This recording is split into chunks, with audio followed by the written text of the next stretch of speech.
Good evening and welcome to the City of Helena City Commission meeting, October 21st, 2024. Time is 6 p.m. This meeting is called to order.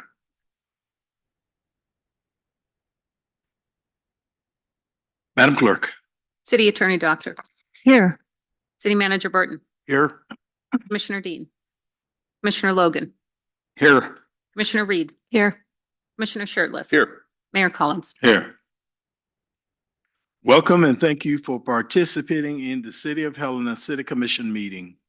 We are pleased to be able to provide this alternative meeting format in the city's effort to broaden public participation. Please be patient as we may experience technical difficulties during the meeting. We welcome your public commentary. Please read the following tips and guidelines for the app usage and your participation. Would you please rise for the Pledge of Allegiance? Pledge allegiance to the flag of the United States of America and to the republic for which it stands, one nation, under God, indivisible, with liberty and justice for all.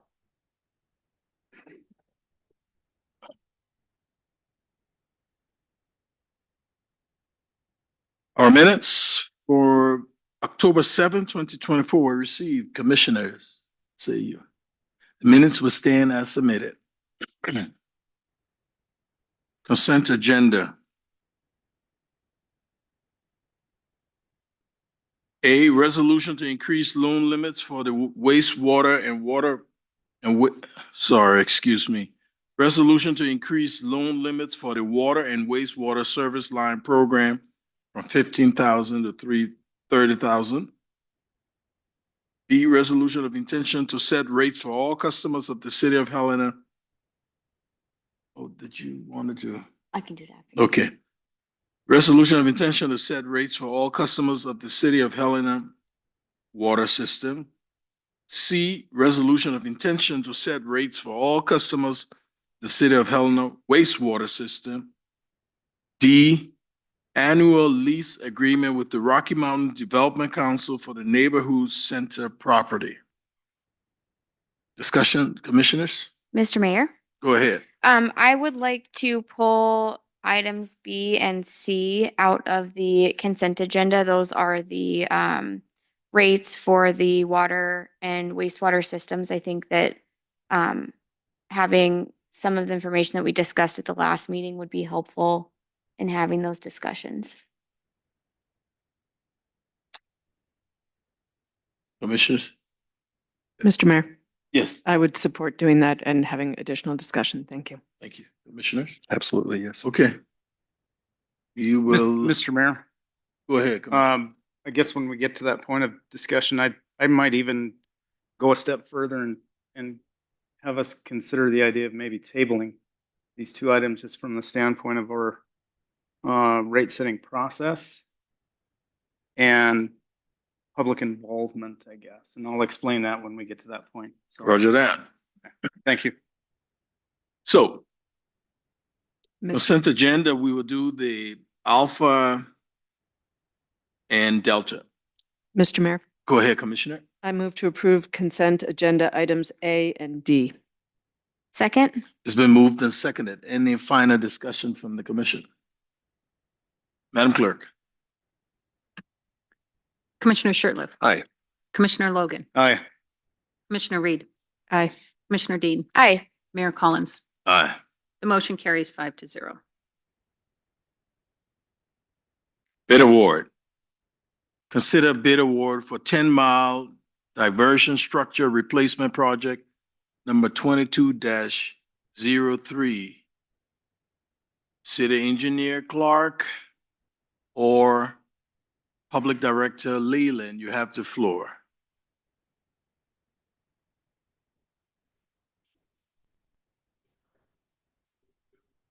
Ten-mile diversion structures, which are the raw water structures located on 5 or 6 creeks up there and 10-mile creek drainage that put the water into the pipeline that serves 10-mile water treatment plant. And the project is entirely funded with ARPA minimum allocation grant funding. We received 5 bids and 5 responsible bidders, and the bid in front of you is the base bid plus 1 alternate bid for the project, and happy to answer any questions you might have. Commissioners? Comments from you? Do we have any public comments? I'll entertain a motion.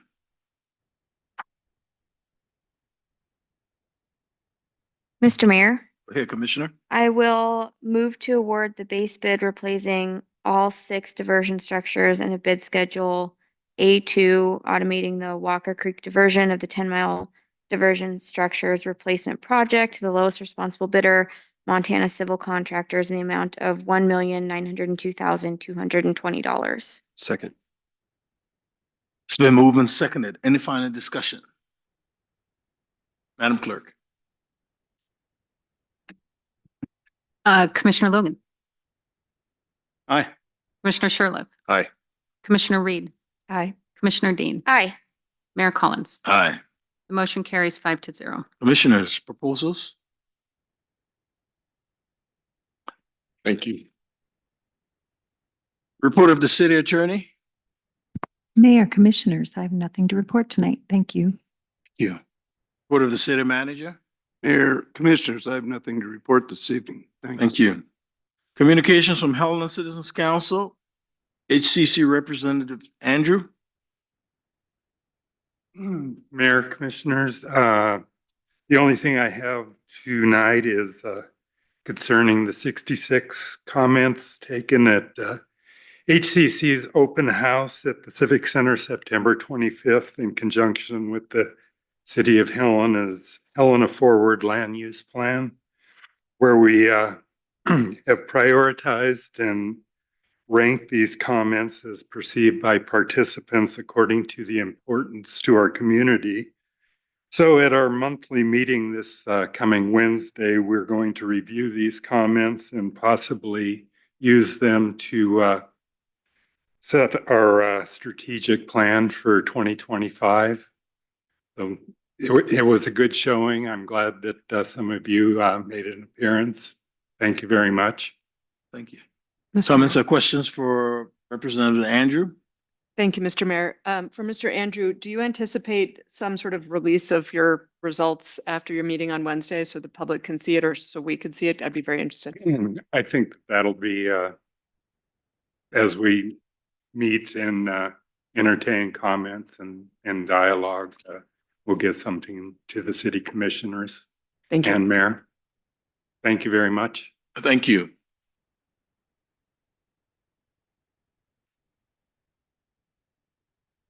Regular items. Consider a resolution establishing a cost reimbursement program for water and wastewater infrastructure installed by the City of Helena for Phase 2 of the West Side Annexation City Project number 18-15. Director Leland, you have the floor. Mayor, Commission, if you would indulge me, I'd like to do A and B together because we have Phase 1 and Phase 2 for the water and wastewater. The presentation fits together and it was one project, but we had to break it out because of legal aspects that was involved with the whole project. No problem there. Thank you, Mayor and Commission. So I'd like to talk about Phase 1 and 2 of the water and wastewater reimbursement for the west side. This has been a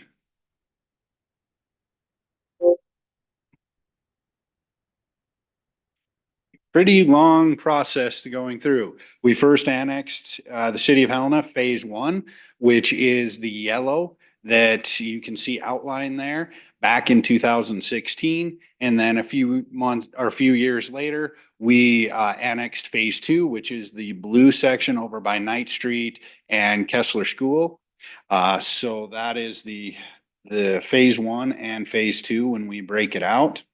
The project was back in about 2019 is when it really started. It was an $8.3 million project, which of that the city contributed $3.7 million, including the $750,000 of TSEP funding that went through the county and the city paying for engineering.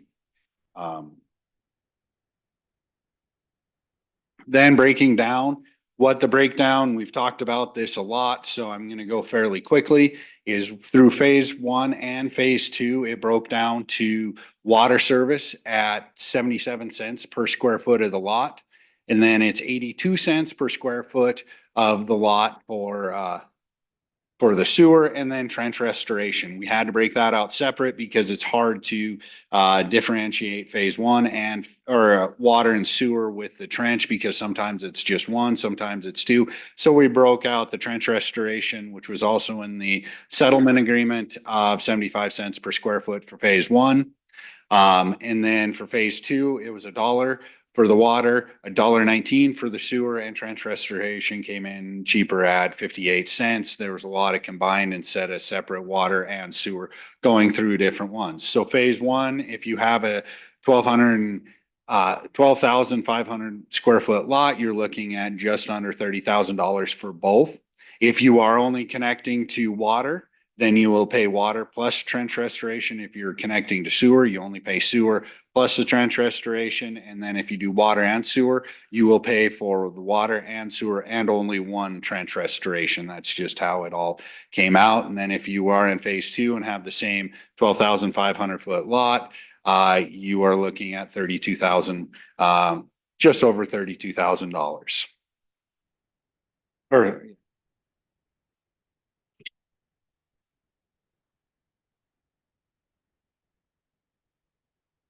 with that, the city and the resolutions that is in here for the reimbursement, if you have an existing lot in here, this is not new lots. So if you have existing house that has well and septic and are going to connect to the city, or if you have one or the other, you are going to be able to do, if you connect within the 5 years, the city will do a 0% interest loan for the next 20 years, but have a 5% administrative cost for us to run the loans and process everything on there. After the 5 years, it's a one-time payment at the time of connection. Then the new construction, which was felt, is with new construction, you just roll it into your construction loan. So you just pay that off at the time. You have to connect to both of them at the same time. But your well, if you do have one, can be used for irrigation. It has to be totally separated. That is a contamination issue and a cross connection issue with the state. So you can't use that as the domestic, because we need to have control of the type of the water and quality that is going to your home. So with that, I'd answer any questions, because I know we've gone through this several times in administrative meetings. So see where you'd like to go for questions. Thank you, Director Leland. Commissioners, comments or questions? Do we have any public comments on this topic? I'll entertain a motion. Mr. Mayor, Commissioner. I move to approve the resolution establishing a cost reimbursement program for water and wastewater infrastructure installed by the City of Helena for Phase 2 of the West Side Annexation Project, City Project number 18-15. Both? Okay, Second? it's been moved and seconded. And if final discussion from the commission. Madam Clerk. Commissioner Shertliff, Aye. Commissioner Logan, Aye. Commissioner Reed, Aye. Commissioner Dean, Aye. Mayor Collins. Aye. Motion carries 5-0. Okay. Commissioner. Mr. Mayor, I move to approve the resolution establishing a cost reimbursement program for the water and wastewater infrastructure installed by the City of Helena for Phase 1 of the West Side Annexation City Project number 18-15. Second? It's been moved and seconded. Any final discussion from the commission? Madam Clerk. Commissioner Shertliff. Aye. Commissioner Logan, Aye. Commissioner Reed, Aye. Commissioner Dean, Aye. Mayor Collins. Aye. Motion carries 5-0. Thank you.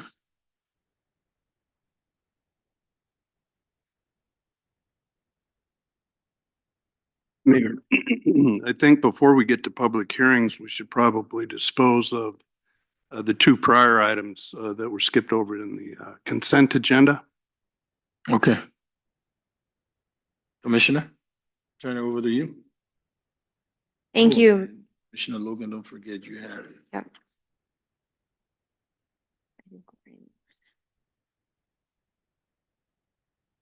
Mr. Mayor, I guess, Director Leland, can you maybe talk about essentially how we would do a normal presentation for this item if it hadn't been on the consent agenda? You provided some helpful information, that was a follow-up to some questions from the last administrative meeting regarding the context of the water and wastewater, rate requests. But I Mayor. don't know if it'd be. Mayor, Commissioners, I will get started. I put the presentation on late, so Danae is pulling it up, so thank you and sorry about that. But to go over it real quick, for the water and wastewater, we are looking at a 3.5% increase for the water and a 4% increase for the wastewater. This is the resolution of intention, which this is the highest level that we can go to, but at this time, we will advertise it and then get public comment after we get the intention of what you would like to go for. So that's kind of the public comment. And we are following the 2022 rate study that was done by FCS, a private consulting that went through everything and has been presented. So we're following them and they recommend a 3.5% and a 4% corresponding. What is that in dollars and cents? In dollars and cents, I will go through that. Is that it varies on what the unit is going to be.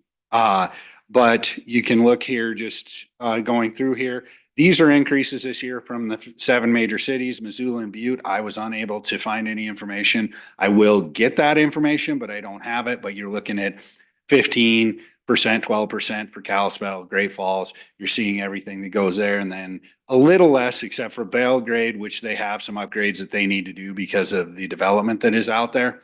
So they are 25%, but we are considerably low. Kalispell is the only one close to us with a 4% for wastewater. You can look here. This is the dollars and cents that you can come in looking at 6,000 gallons, which is 6 units. Going through there of use, the water comparatively, we are second to last. Great Falls only being lower. And so you're going to see if you only have this much consumption, the more consumption you use, of course, the higher you're going to see because of our tiered system that we have out there. But you're going to look at about a $1 increase for water. And then for wastewater, you're looking at a little over $2. If you use the 11 units, you're going to see about 3.8, which is the average for the city of Helena. But these came off of an AE2S study that was done. So they use 6,000 instead of 6 units instead of the 11 units. So that's why we went there. But on the advertisement that's going to go out, you're going to see about $3.8 per month on the average resident that is out there. So you can see we are considerably one of the lower ones for the city of Helena or for the state of Montana. And then you can look at some of the increases that were out there over the past year, 2 years, depending on when it really came in. Pipe material for we're getting hydrants and valves and sewer manholes. You're seeing anywhere from 15 to 20% increase. Lab tests where we have to go out to get our water tested. It's DEQ requirements. You're seeing 20, 30% increases on there. Repair to equipment. We are getting to a point where some of our treatment plants, especially the wastewater treatment plant, the equipment's getting to the end of its life. So we're seeing more repairs or we have to replace them. We're seeing 25% chemicals. This is very low. Chlorine, you're seeing up over 100% increase, but we're seeing 45% utility cost. We're seeing 45% Computer software and equipment, we need to start upgrading some of our equipment, especially with SCADA, so we can control everything. We're seeing 41% capital projects, as you've seen, trying to award like the solar and that, we're seeing substantial increases of around 15 to 20. And then with our studies, this is only over the last year, you're seeing about a 15% increase. So I could go on and on. If we go back a few years, you can see that we could get up to hundreds of percent increases if we go back like 3 years.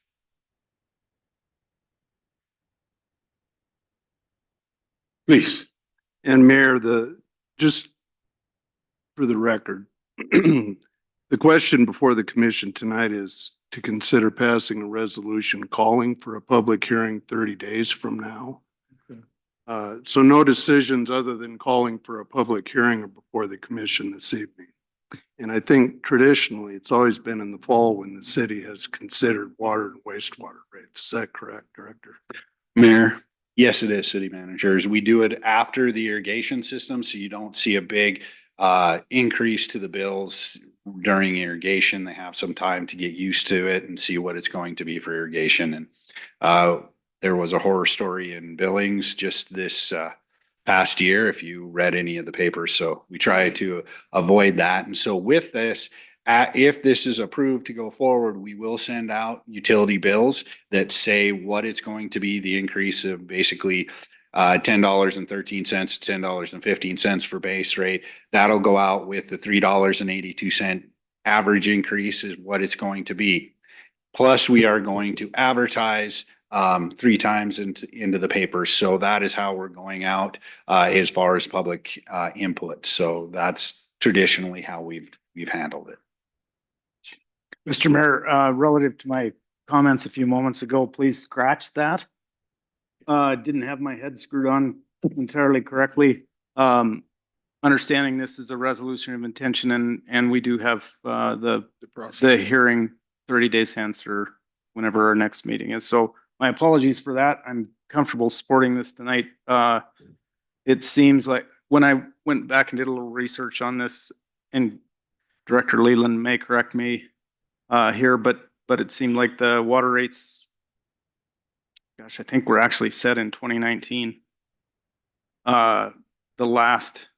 We had a biennial approach to budgeting at that time. It was before my time, but I think the last increase to the water was set at that time, which it actually did increase in FY21, but the increases, I guess my point is, have been modest and am certainly comfortable supporting both the increases to water and wastewater. So apologies for my previous comments and we'll move on.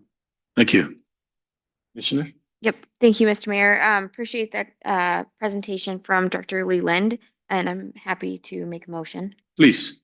Mr. Mayor, I will move to approve a resolution of intention to set residential and commercial water base and usage rates and set a public hearing date for November 18th, 2024. Second. It's been moved and seconded. Any final discussion? Okay, Madam Clerk. Commissioner Shertliff, Aye. Commissioner Logan. Aye. Commissioner Reed, Aye. Commissioner Dean, Aye. Mayor Collins. Aye. The motion carries 5-0. Just set my date when the public comment is that date. All right. Public hearing.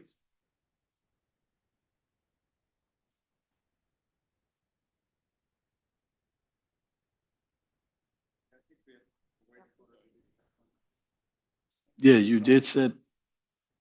Yeah, okay, go ahead. Commissioner? City Attorney. No, but Just I thought I heard Commissioner Dean say both water and wastewater. Is that sufficient or does it need to be separate?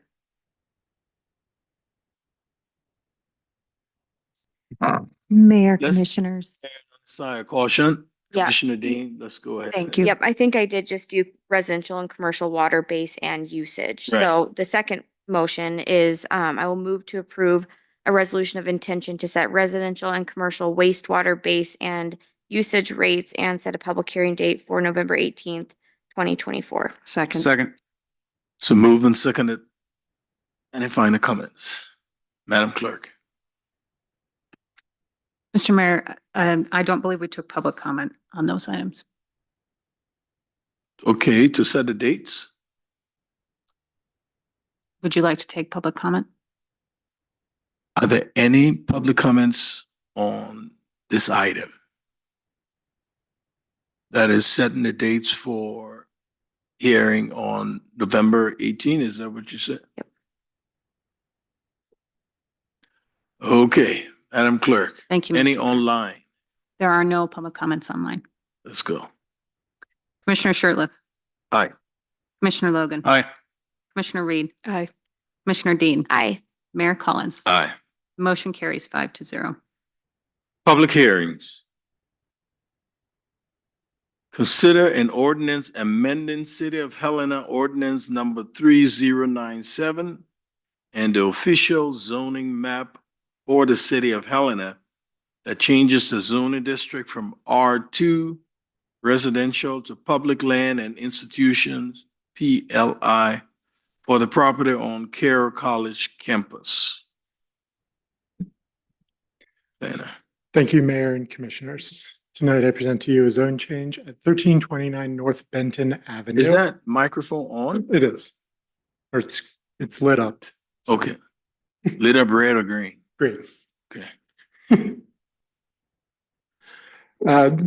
This is consideration of an ordinance amending City of Helena Ordinance Number 3097 in the official zoning map for the City of Helena that changes the zoning district from R2 residential to public lands and institutions for the property legally described as the north 9 feet in the east 70 feet of Lot 15 in Block 1 of the Capitol Hill addition to the City of Helena, and the east 70 feet in the south 10 feet of Lot 13 in the east 70 feet of Lot 14 in Block 1 of the Capitol Hill addition to the City of Helena, and the east 10 feet in the west 50 feet of the south 10 feet of Lot 13 in the east 10 feet of the west 50 feet of Lot 14 in Block 1 of the Capitol Hill addition to the City of Helena, and Lot 16 in the west 50 feet of the north 9 feet in the south 41 feet of Lot 15 in Block 1 of the Capitol Hill addition to the City of Helena,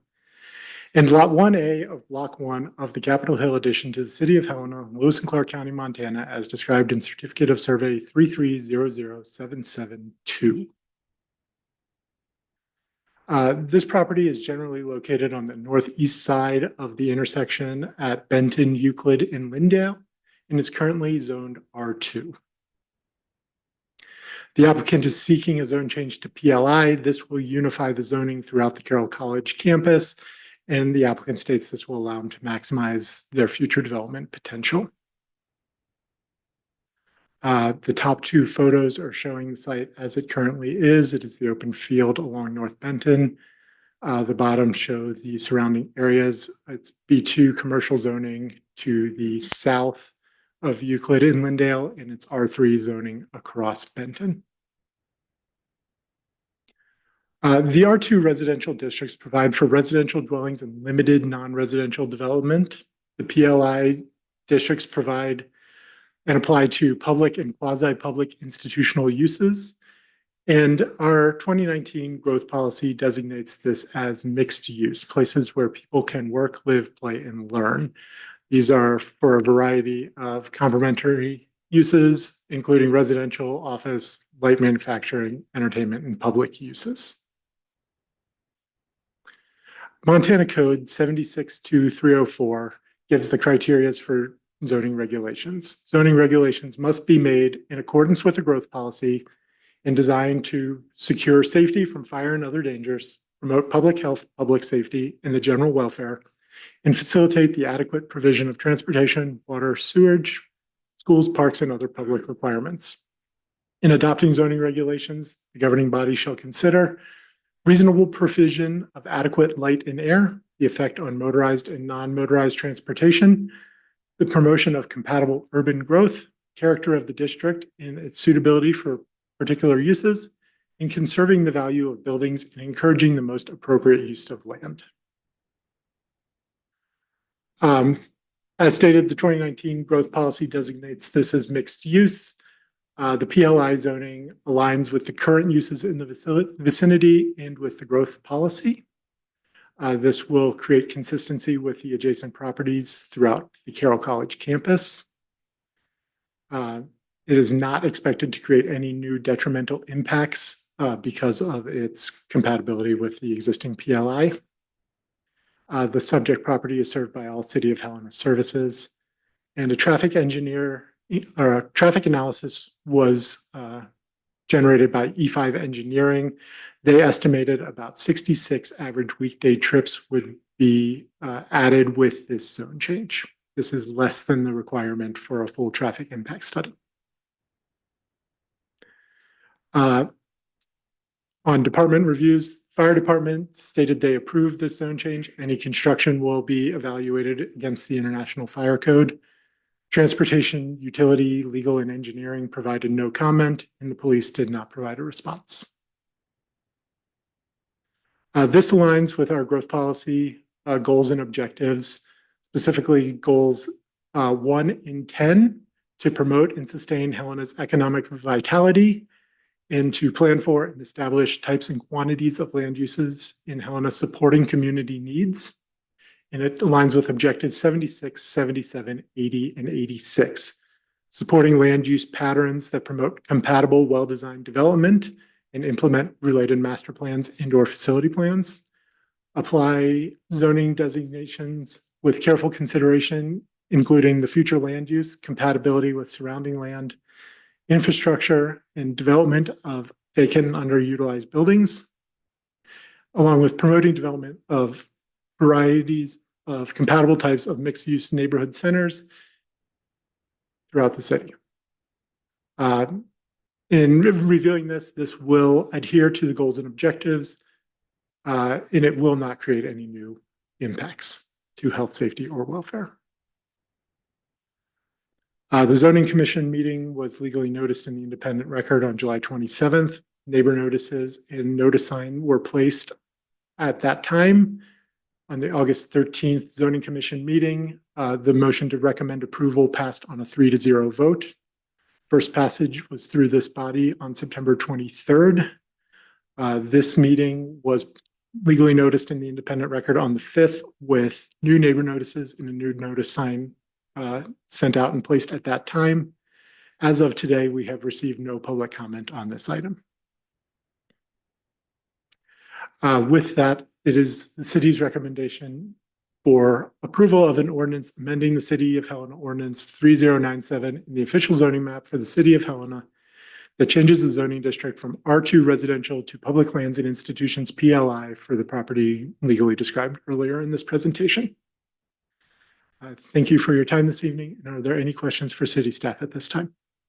Commissioners? Do we have any public comments on this topic? Yeah. Madam Clerk, do we have any online? Mr. Mayor, I have no public comment online. I'll entertain a motion. Mr. Mayor. Go ahead, Commissioner. Thank you, sir. I move to approve an ordinance amending the City of Helena Ordinance number 3097 in the official zoning map for the City of Helena that changes the zoning district from R2 residential to public lands and institutions for the property legally described as the north 9 feet of east 70 feet of lot 15 in block 1 of the Capitol Hill addition to the City of Helena, Lewis and Clark County, Montana, and the east 70 feet of the south 10 feet of lot 13, east 70 feet of lot 14 in block 1 of the Capitol Hill addition to the City of Helena, Lewis and Clark County, Montana, and the east 10 feet of west 50 feet of south 10 feet of lot 13 and east 10 of the west 50 feet of lot 14 in block 1 of Capitol Hill addition to the City of Helena, Lewis and Clark County, Montana, and lot 16 and the west 50 feet of north 9 feet and south 41 feet of lot 15 in block 1 of the Capitol Hill addition to the City of Helena, Lewis and Clark County, Montana, and lot 1A of block 1 of Capitol Hill addition to the City of Helena, Lewis and Clark County, Montana, as described as COS 3300772. Second. It's been moved and seconded. Any final discussion? Mr. Mayor, Go ahead, Commissioner. Just to repeat something I think Commissioner Dean said at the last meeting, this new designation would allow Carroll to build dorms on that site, correct?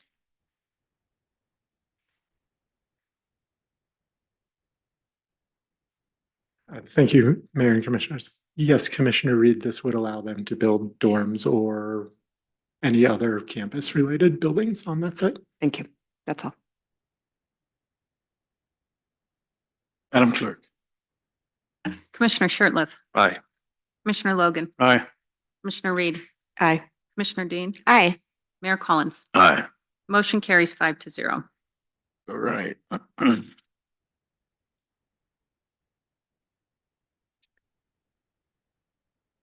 Consider quitclaiming the city's interest in south 13 feet of lot 20 in block 1 of the original town site of the City of Helena, Lewis and Clark County, Montana, property to Joseph Rella and David Brown or South Park Avenue Condominiums, LLC.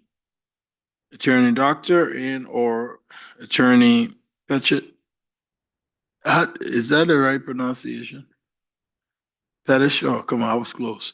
Okay, you have the floor. Thank you, Mayor and Commissioners.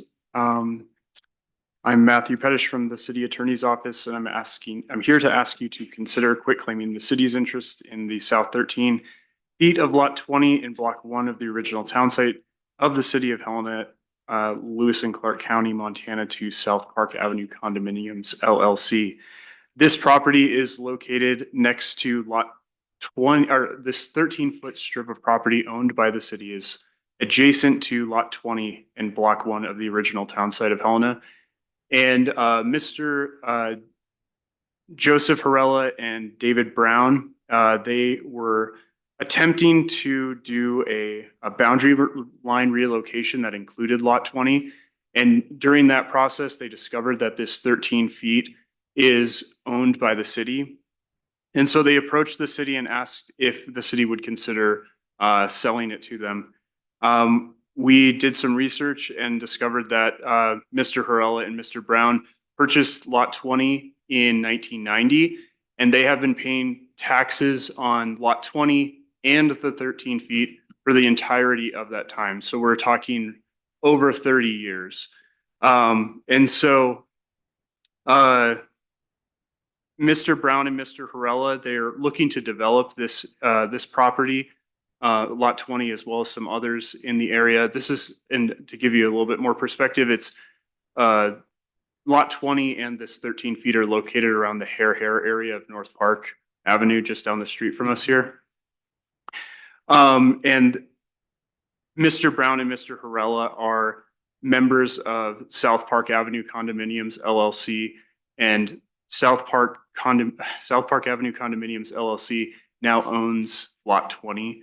And so we spoke, my office spoke to city staff and asked them if they had any concerns about the city quitclaiming this 13 feet. The city had, directors had no concerns whatsoever. There was no present use of the property. It's barren. It's almost like it's more or less kind of like an alley, but it was never platted as such. It's just real property, not right of way, if that makes sense. And city staff had no foreseeable use for that property. And so we are recommending today that the city quitclaim this property, the south 13 feet of lot 20 in block 1 of the original town site of City of Helena, Lewis and Clark County, Montana to South Park Avenue Condominiums, LLC.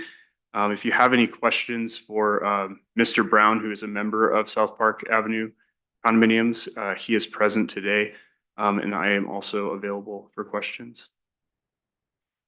Commissioners? Do we have any public comments? Madam Clerk, any online? Mr. Mayor, I have no public comment online. Okay, I'll entertain a motion. Mr. Mayor, Go ahead, Commissioner. I will move to quitclaim the city's interest in the south 13 feet of lot 20 in block 1 of the original town site of the City of Helena, Lewis and Clark County, Montana to South Park Avenue Condominiums LLC. Second. It's been moved and seconded. Any final discussion? Madam Clerk. Commissioner Shertliff, Aye. Commissioner Logan, Aye. Commissioner Reed, Aye. Commissioner Dean, Aye. Mayor Collins. Aye. Motion carries 5-0.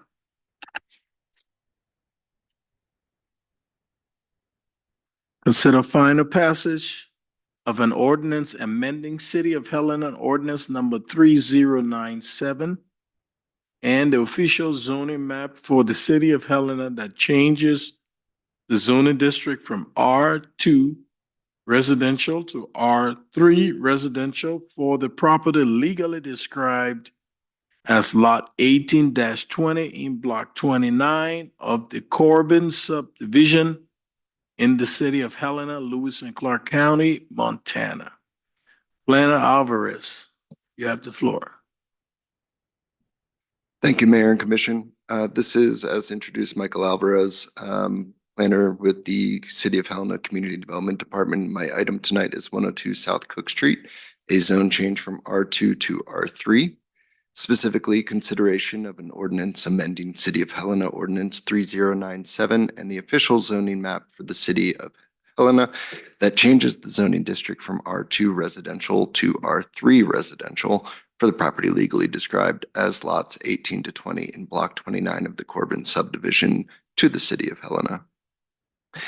The application for zone change in your packets indicates that there is an associated land use case. The associated land use case was a conditional use permit for a professional office use on the property, and that application has been withdrawn. The property is generally located on the southwest side of the intersection of East Broadway Street and South Cook Streets. There's an aerial photograph up there. It's the property highlighted in red. The current zoning designation is R2 residential, with the applicant seeking that zone change to R3 residential. The R3 zoning is not out of alignment with the zoning of the area. This is a predominantly residential zoned area, including R3 property adjacent.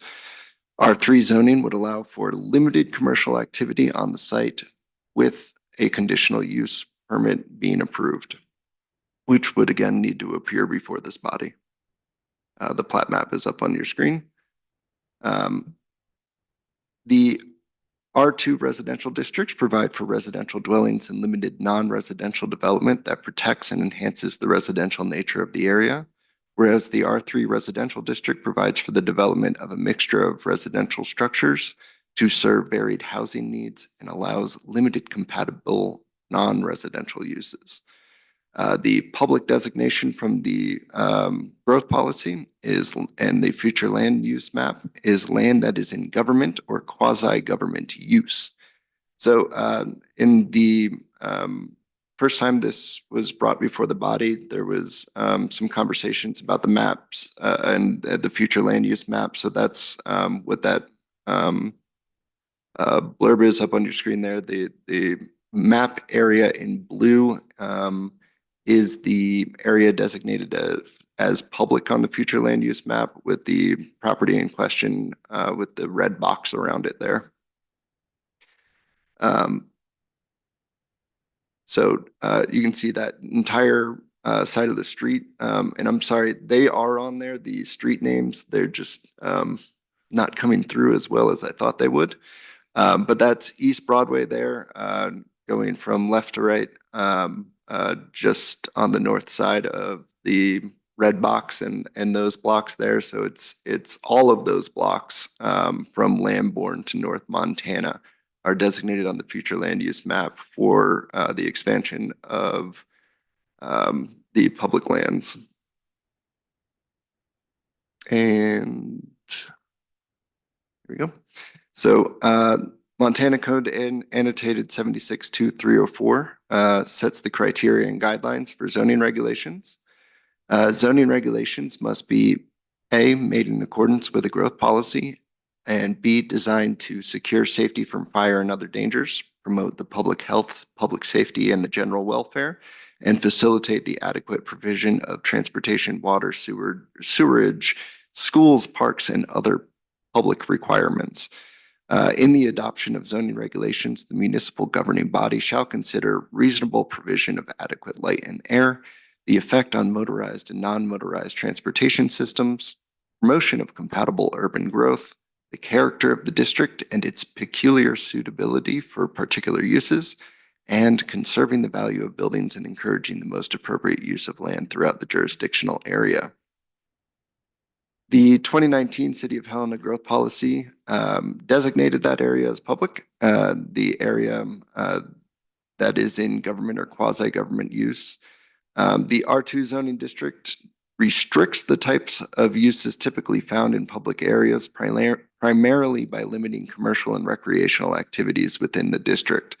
R2 zoning districts prohibits applicable commercial use outside of community gardens and through the CUP process, cultural facilities and through the CUP process, cultural facilities and worship facilities. The zone type otherwise prohibits almost all applicable uses from the public designation. The proposed R3 zoning district similarly restricts the types of uses typically found in public areas. However, through the CUP process, it does allow for professional offices, which is the prevailing use type in the adjacent public lands and institutions zoning district that covers the Capitol campus to the north of 102 South Cook Street. So comparing the land use tables of the R2 and R3 zoning districts with the property's future land use designation, we find that while neither zoning district is an ideal match, R3 allows for the predominant use type of the state capitol's campus with approval of a conditional use permit and is therefore a better match to the future land use map than R2. While no development is associated with this zone change application at this time, a roughly quarter-acre property zoned as R3 could increase the number of trips generated by the property per day. However, the expected amount is far below the 200 trips per day requirement to provide a traffic impact study, and any likely build at that property wouldn't require any areas to the require any changes to the area's street network. Of course, if it did come back for a conditional use permit in the future, it would be required to put in sidewalks along Cook Street. The subject property is served by all City of Helena emergency service and utilities, and those quarter-acre numbers for trip generation are up on your screen for possible different build types. Currently, a single-family home would be at 9.52 trips per day. The largest expected build out that we would typically see on that size property in an R3, if somebody were to, tear that down and build like a fourplex or something, would up it to about 40 trips per day. Again, there is no current plan associated with this zone change, however. Transportation systems gave a comment that this doesn't look like it would substantially change existing traffic patterns. Generally, there was no comments left. At the time of these comments, there was an associated CUP, and there had been some comments for the CUP, but like I said before, that has been withdrawn. This is in line with growth policy objectives, specifically goal 10, to plan for and establish types and quantities of land uses in Helena, supporting community needs, neighborhood centers, aesthetics, and the city's long-term sustainability. And it does that through objective 77, objective 82, and objective 99, which is to apply or revise zoning designations with careful consideration of factors, including the future land use map, compatibility with surrounding land uses, infrastructure and service plans, development of vacant and underutilized buildings, existing future traffic patterns, goals and objectives of the growth policy. Objective 82, which is to encourage development patterns and proposals that promote efficient use of city infrastructure and resources. Objective 99, promote the concentration of specialized industries within the city where specialized infrastructure, information, and labor advantages may promote economic development and desirable growth. The proposed zone change to R3 will increase consistency with adjacent properties and increase development opportunities unique to the area, being located close to the capital. And the proposed zoning is not expected to create detrimental impacts to the surrounding properties, as this zone type already exists adjacent to this property and affords for similar uses found in the vicinity. Legally required notice for the city commission meeting was legally noticed in the Helena Independent Record on July 27th. Additional notice was provided by the Community Development Department. Neighbor notices were sent to property owners within 150 feet on 7/1/24. Neighbor notices were sent again with new dates on September 5th, 24. A new legal ad was run on, and sorry, this should be up in the legally required notice section. A new legal ad was run on September 17th for this date. And a notice sign was placed on Cook Street to the southwest of the intersection of East Broadway and South Cook Streets on June 24th. And I still have the 3 written comments and oppositions that were received on July 9th for consistency with the zoning commission presentation. City staff recommends approval, and as did zoning commission at that date I just mentioned at their hearing, recommends approval of an ordinance amending City of Helena ordinance number 3097 and the official zoning map for the City of Helena that changes the zoning district from R2 residential to R3 residential for the property legally described as lots 18 to 20 and block 29 of the Corbin subdivision to the City of Helena, Lewis and Clark County, Montana. And I will happily take your questions. Thank you, Mayor and Commission. Thank you, Planner Alvarez. Commissioners? Go ahead, Commissioner. Thank you, Mr. Mayor. A question for you, Mr. Alvarez. So you had the map that had the blue public land designation. Yes. So in listening to what you're saying in the following slide, you sort of broke down what the restrictions are. If I'm understanding correctly, if you are an R2 in the public land, it's the R2 or the R3 that is the sort of that is the relevant designation. The residential is what matters, not the public land. Is that accurate? Thank you, Mayor and Commission. So the public designation on the future land use map is distinct from the zone type public lands and institution. All of the capital complex is zone PLI. The applicant was applying for a change to R3. And so it's a comparison of R2 to the public land, to the public designation on the future land use map versus R3 compared to the future land use map designation.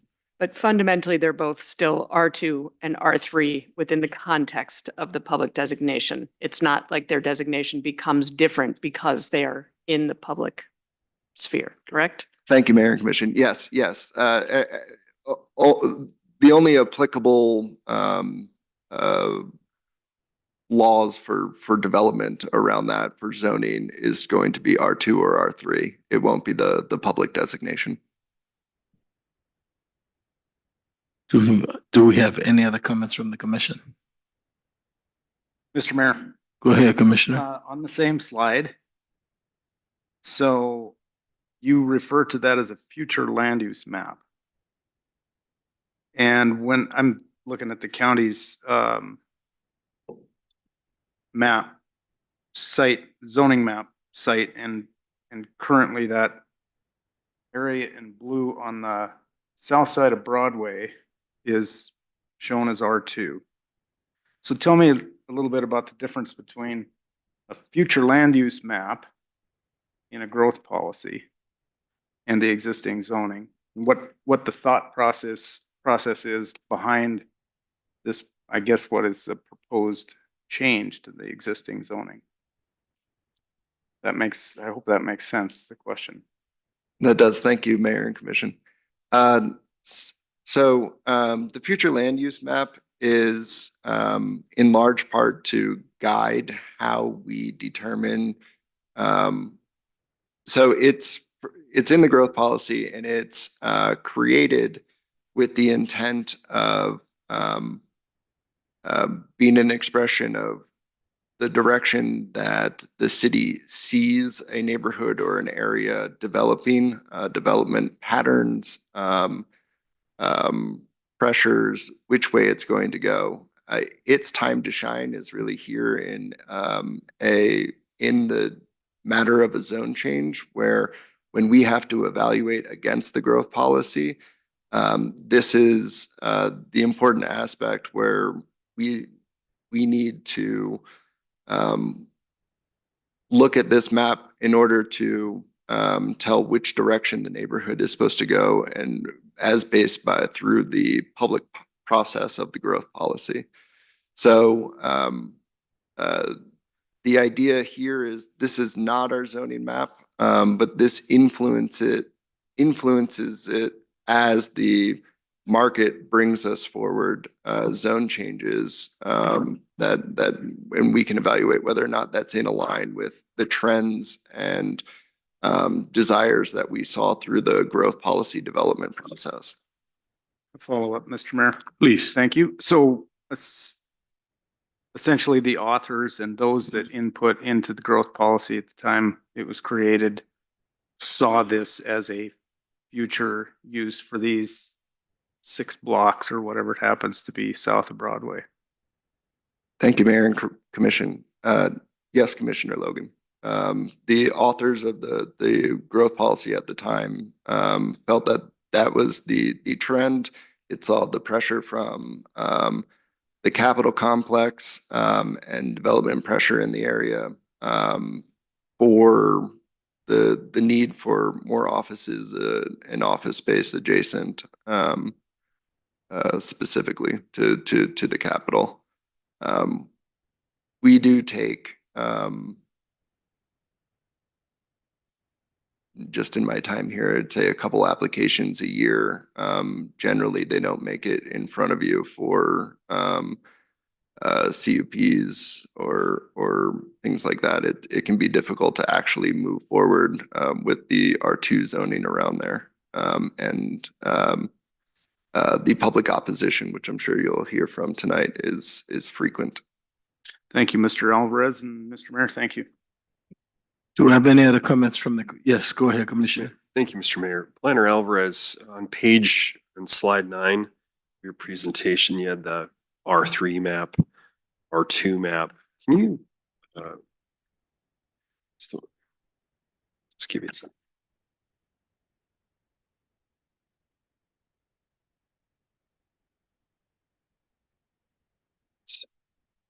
You're okay. Mayor and Commission, I'm not sure I have the map you're asking for. It's the one that's in this It presentation. says page 9 on here or page 212 on our agenda. Anyways, it's the one. It's in your sorry, it's in your packets, but not in on my slides Sorry about currently. that. Yeah, Sorry. so in that map, it shows the 2 properties or the 2 lots to the west of the applicant's lot are both R3. Thank you, Mayor. And so that leaves it open to development for changing it to an R3 allows it for duplexes, correct?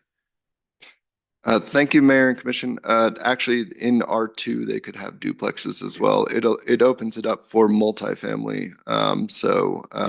And typically you'd see a change for R3 more to allow something like a 4-plex as opposed to then taking the extra step of going through a CUP for office space. Sure. And one follow-up, Mr. Mayor. Please. Can you speak to Mr. Alvarez with the R3 or the definition of limited commercial activity? Can you speak to that a little bit?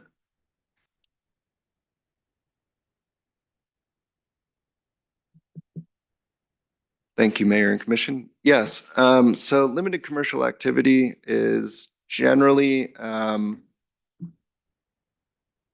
way we would view it in the department is commercial activity that can follow neighborhood forms and scales. So not buildings that are too massive, not major traffic drivers, something that can handle traffic patterns in the general footprint of a building that's in the scale of the neighborhood. So large scale retail or heavy drivers of traffic would be inappropriate for R3. But something small in scale that generates maybe only a couple of visitors a day or just has employees showing up, and the building is still of that similar form to or to total overall scale to the other homes in the neighborhood would be appropriate. So, you know, a psychiatry office versus a pizza parlor. Thank you. Do you have any other comments from the commission? Are there any public comments on this topic?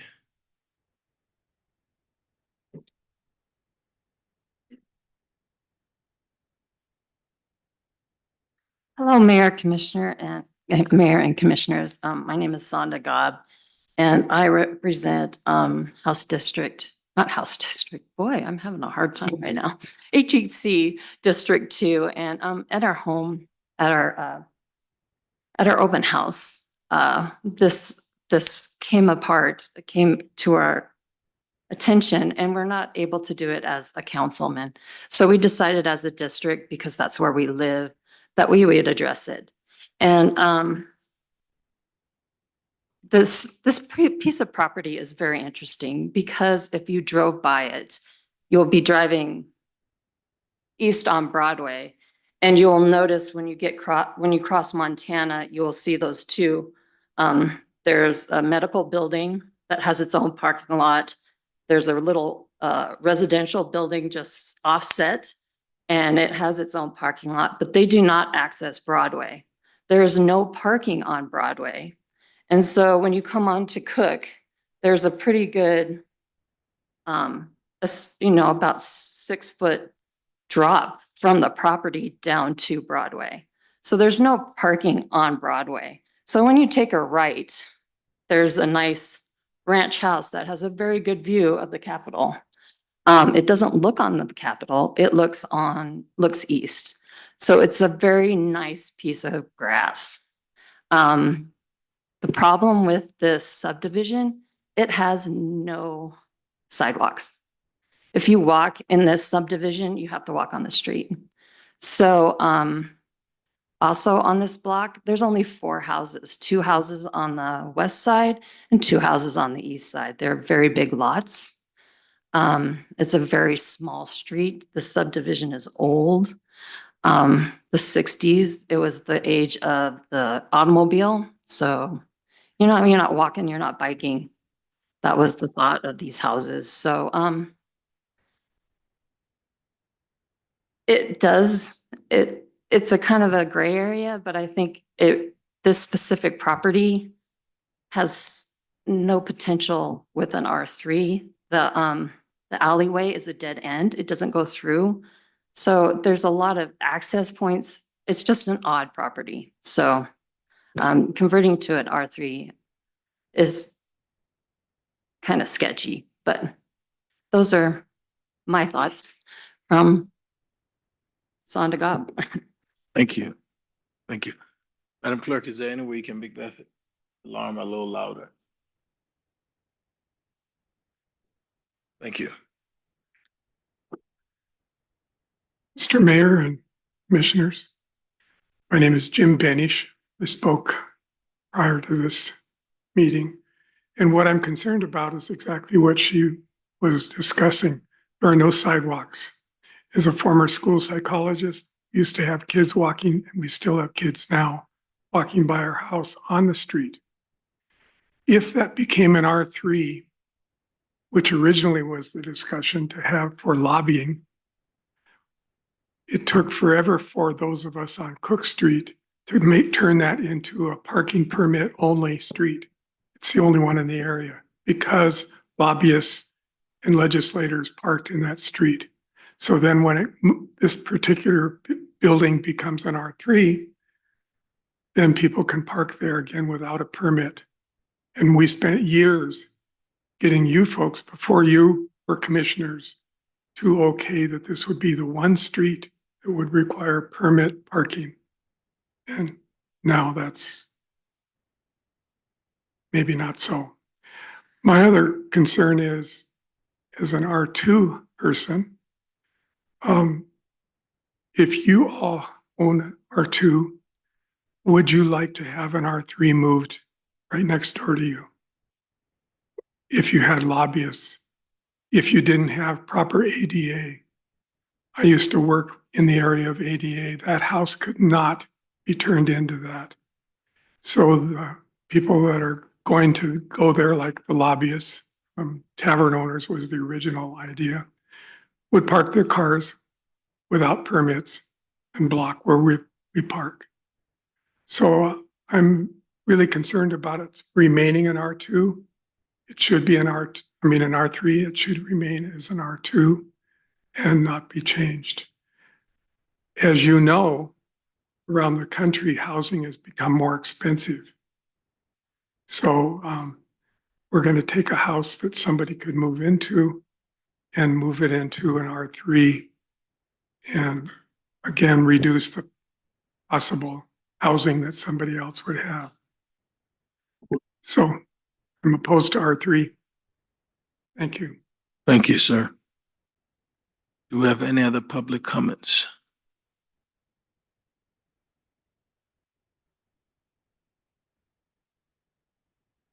Hello, Mr. Mayor and Commissioners. My name is John Iverson, and myself and my wife are the owner of this house. We put in this application for the zoning change. And I think what I'd like to point out is all around us, there's 3 different zoning districts. To the north is PLI. Right across our fence line, not even across the street, but our fence line actually changes from R2 to R3. And so I had originally planned to file a CUP and operate a lobbying office there. However, as the other gentleman is absolutely correct, the costs associated with bringing that house up to the standards required to do that were just prohibitive. So we don't plan to do that. We had already started this process of changing this zoning. It complies with the growth plan. And so we thought, why not continue to move forward with this zoning? It matches the neighbor's zoning. It points the property in the direction that the future growth plan has suggested that it should be pointed. But the house has a total of 6 off-street parking spots. It has a 3-car driveway and a 3-car garage. We have no intention in its current use, which is a residential rental. That tenant I don't believe has applied for an on-street parking spot because he's fully taken care of on the existing off-street parking. So, I'd like to assure you that, I plan to be a good neighbor as a landlord. I plan to be, treat my neighbors with respect and kindness. And I don't think they're going to see the types of impacts that they're concerned that they might see with this small zoning change. So I ask that you support it. Thank you. Thank you, sir. Do we have any others?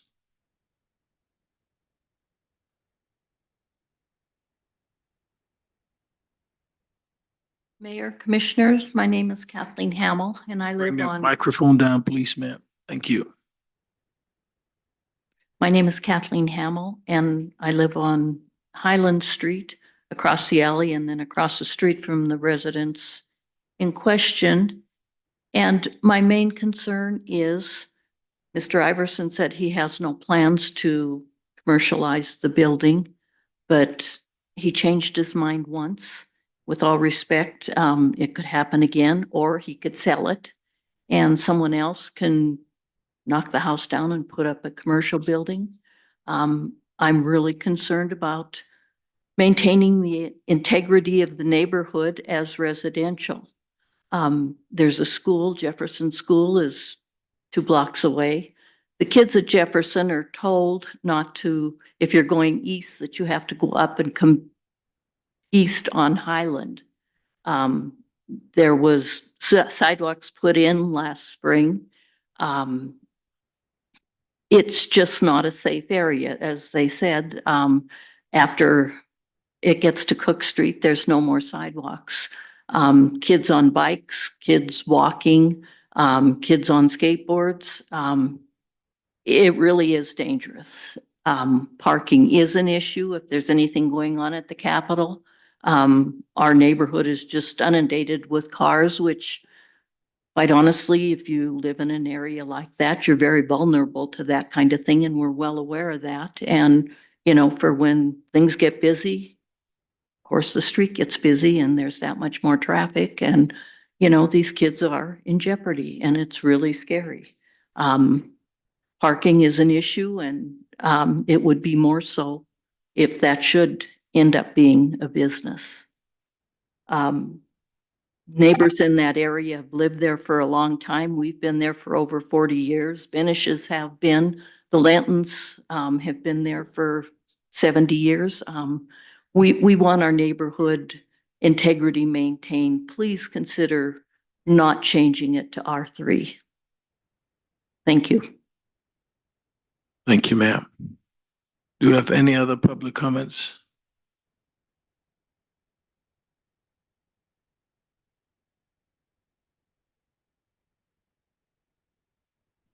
Mr. Mayor and Commissioners, my name is Greg Holtzman, and I live in this area also. To be honest with you, when I first heard about this wasn't a major issue to me, but it was a major issue to my wife and to my neighbors. So I came in support of them. But as I listen more and more, and if I'm mistaken anything, I do hope somebody can correct me. But it seems I'm very concerned about the notice that's going out to different people. We talk about the growth issue, and I think that's a fair discussion to have, but that should be discussed with all those people in that blue area, and that will happen at a later date instead of be doing this one by one. This gentleman, Mr. Alvarez, bought this house when it was an R2. He knew what he was buying. He was going to change it, and that's fair. A lot of people do try and do that.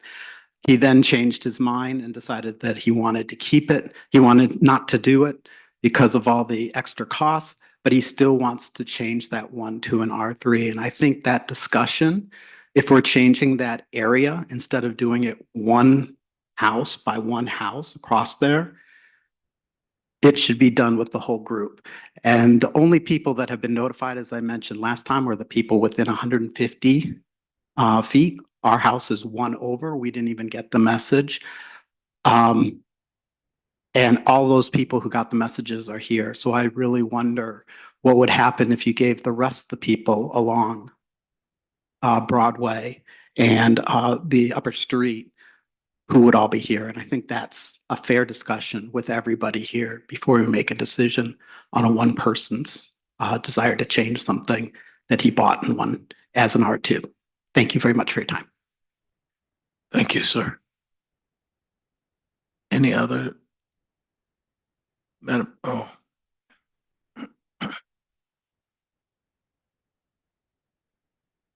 Mayor and Commissioners, I'm Maury Hamill. I live at 1308 Highland Street. We have been there for 43, going on 44 years. We bought our home on purpose because of the zoning, because of the established family neighborhood. We have 3 daughters that grew up there.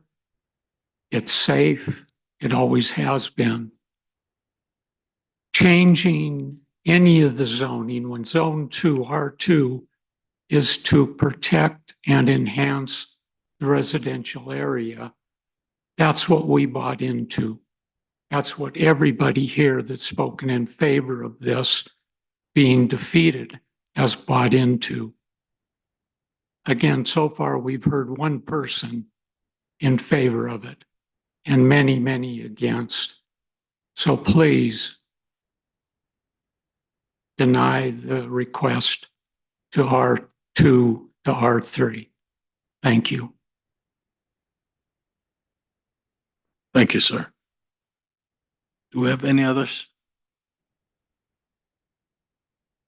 Good evening, Mayor and Commissioners. My name is Ben Kuiper. I am a District 2 representative of the HCC. And just to reiterate, my comments don't reflect the entire opinions of the HCC. So this property is within District 2, so I've been following the public discussions and the meetings regarding this. And I tend to agree with the residents that live around this property that we need to preserve the residential nature of this area. I tend to disagree with the public growth policy for this area, 6 residential blocks being turned into government use. I think is not wise considering how much the Helena market has blown up recently. I know that that policy was established prior to the pandemic, so maybe we need to take another look at that. But just for now, I would suggest a no vote on this. Thank you. Thank you, sir. Any others in the chamber? Madam Clerk, do we have any online? Mr. Mayor, I have no public comment online. Mr. Mayor, I have a question. Please, go ahead, Commissioner. Thank you, Mr. Mayor. This question would be for Planner Alvarez. And I think it is a little bit what I was trying to get at with my previous question. The blocks that are listed as public, the 6 residential blocks, the gentleman just before said turned into government use. My understanding is that nothing changes because it's in the public designation, but it is a consideration if a zone change is requested. Is that accurate? Is there anything proactive about being blue on that map? Thank you, Mayor and Commission. There's nothing proactive about being designated public on that map. It is more an acknowledgement of the trends and development pressures on that neighborhood.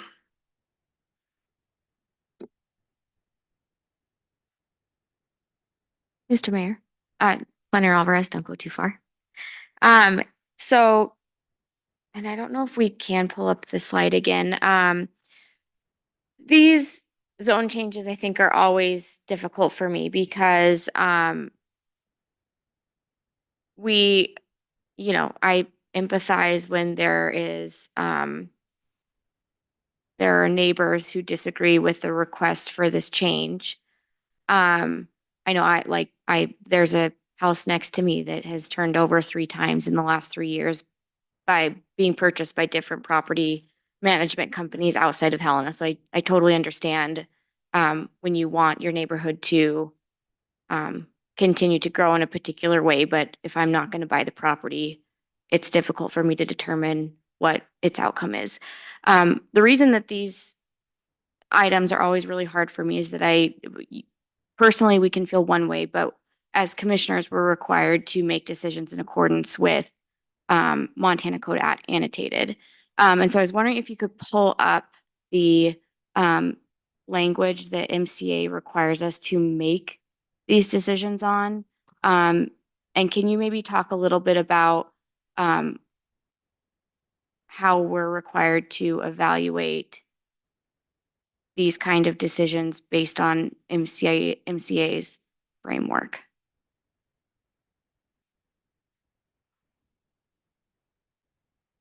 Thank you, Mayor and Commission.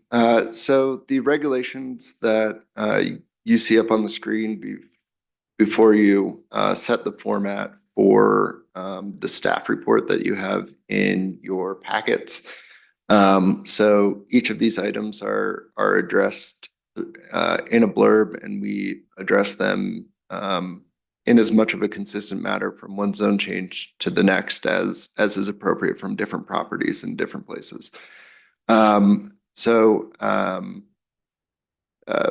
Reasonable provision of adequate light and air, for instance, is accomplished through the setbacks that we have from R2 to R3, especially when you already have a built structure on the property. We wouldn't expect to see any difference there. Effect on motorized and non-motorized transportation systems we deal with when we are talking about how the property is accessed and the total trip generation. And we have expected metrics for each zone type typically they're based on a 5-acre size that breaks down and doesn't quite work when we're just dealing with a 1/4-acre property, which is why this comparison was based on 2 frequent and conceivable ways to develop that property. promotion of compatible urban growth, we turn back to the growth policy for this, which asks us to allow for zone types that there's that great line in there about the peculiar suitability. It's actually D, but our on the next one, I just like the word peculiar in here for state law. But it's the idea here is that we should be locating businesses close to other businesses that are mutually beneficial. It cuts down on traffic. It cuts down on travel time. It promotes people walking. If this, for instance, were the lobbyist office, which again, it's not a good property for other reasons than zoning to not be a professional office, but they would likely park their car, leave it parked there, and just walk across the street. So that would be one car that would normally drive to the Capitol, parked off street at this house or something, and then walking across the street. And as for conserving the value of buildings and encouraging the most appropriate use of land throughout the jurisdictional area, planners view this, I would say, frequently in conflict with the way that neighbors often feel about this. Study after study finds that land values go up, and that forces or not forces, but that lends itself to density and building more units in an area that has been valuable. It's not the other way around, where building more units drives up land value. So upzoning an area does not hurt land values. You just can't find a study where that happens. Okay, thank you.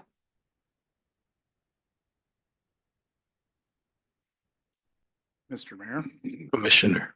Thank you. So I'm asking a question of the applicant. Sure.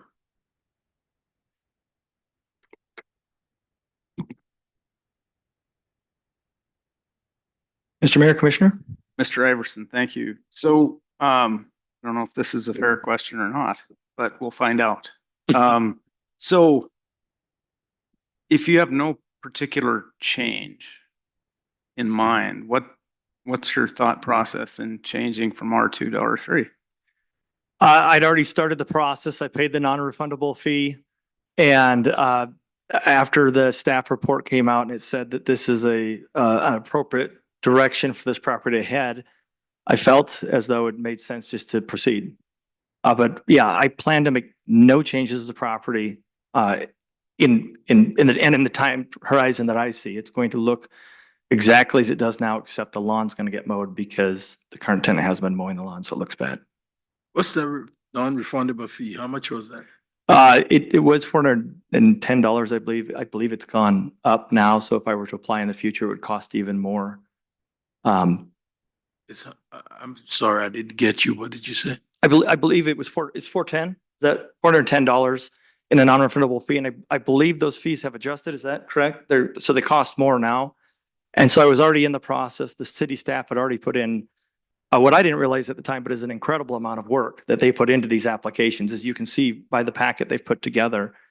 And since their finding was favorable and I'd already paid the fee, I thought, well, I might as well proceed with this. And so that at some time in the distant future, when this neighborhood is going to look different than it does now, this property will be available for that type of a use if somebody wants to do that. Thank you, Mr. Iverson, and thank you, Mr. Mayor. Thank you. Okay. Any others? I'll entertain a motion.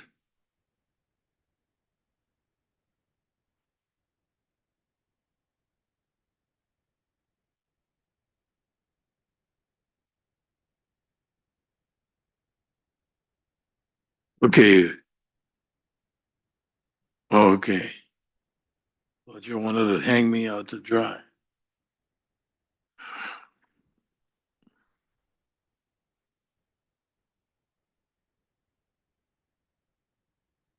For the purpose of discussion, I will go ahead and move to approve an ordinance amending City of Helena Ordinance Number 3097 and the official zoning map for the City of Helena that changes the zoning district from R2 residential to R3 residential for the property legally described as lots 18 through 20 and Block 29 of the Corbin addition to the City of Helena, Lewis and Clark County, Montana. Second? It's been moved and seconded. Any final discussion? Yeah, Mr. Mayor, I guess since the motion was made for purposes of discussion, I'm gonna continue. So I'm this is a difficult decision.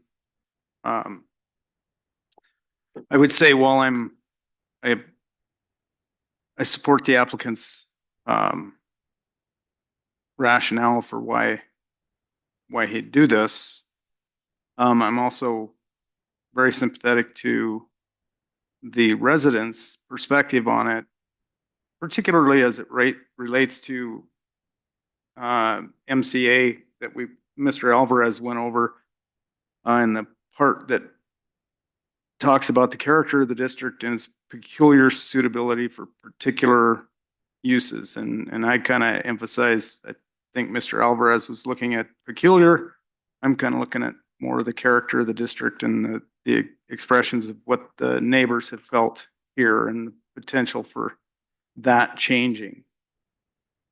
That potential exists in the future, obviously. We saw in the land use or the growth policy, the future land use map has that potential. But maybe it's in the future that we take that decision and make that jump. And then also sympathetic to the conserving the value of buildings and encouraging the most appropriate use of land throughout the jurisdictional area. So,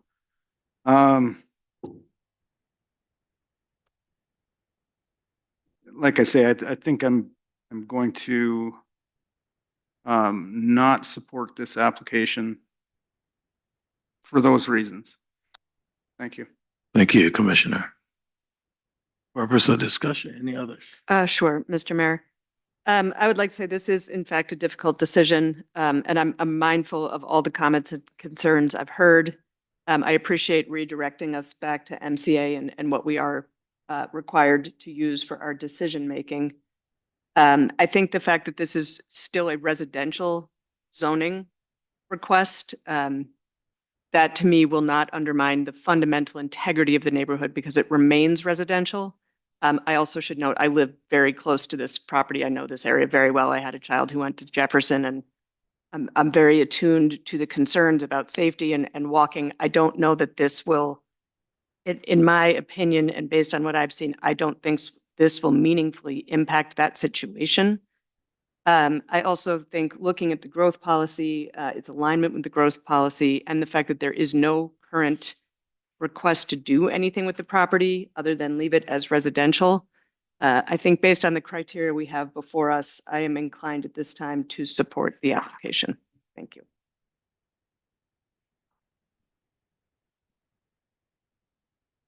Any other discussion? Have we? It's been moved and seconded. Oh, okay. Yeah, we had discussion confusing me. Madam Clerk. Commissioner Shertliff,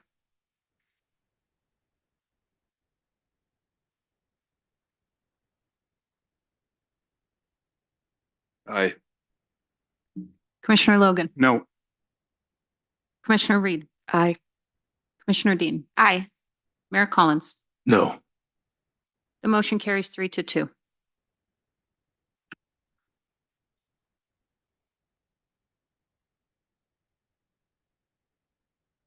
Right.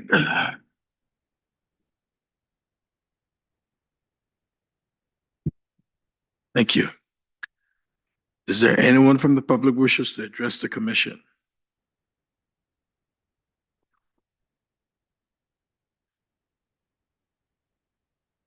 Hi, my name's Hannah Stanton. I live at 1038 East Broadway Street. I filled out a submission, I think last week, to send to you guys. So I bought my house in 2019, and each year, you know, we get one of those really good hail rainstorms where it's just a deluge, right? So where I live, it's just right at the bottom of Stayburn Street right there on Broadway. And every single year, my property turns into a flood zone. I have images and video I could show you guys. And I've recently been working with Garden Works to try and get I need to redo because I'm on that slope there. So I have a rock wall. And what originally was supposed to be maybe like a $10,000 to $15,000 project, they said if like we were really going to be able to handle the type of water flow that I get through my property, it would be like $50,000 to $100,000. So really, I believe that this is an issue with the water, handling the water on the street there. Yeah, so I guess I don't know. This last storm, I submit a work ticket on the My Helena app. And I sort of got the response of, call us next time it happens and we'll come help. I don't really know how you help with gallons and gallons of water coming. So I really think like something needs to be done there with the water diversion. I walked up a couple weeks after that and was looking up in the neighborhoods up above, and I noticed that there's like no drainage grates up on the next block on the street up parallel to Broadway. And yeah, even just down on that corner, there's a couple decent sized drains, but they still just get completely backed up and quit draining. And sometimes it's not even like coverage, it's just the sheer amount of water is too much. So yeah, I don't really know what to do, so I'm hoping you guys might be able to help. What's your name again, man? Hannah Stanton. Hannah. Okay, Manager Burton, would you look into this, please? Mayor, yes, we can do that. Get your name and number after the meeting. That'd be great. Yeah, and I know I've talked with I don't remember his name right now, maybe Shane.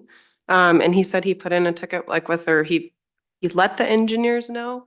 But you know, I'm gonna make some more noise because You just spoke to his boss, so don't worry, you know. All right. So, okay. Okay. Thank you. Are there any other comments for the commission? Commissioners, any final words? This meeting is adjourned.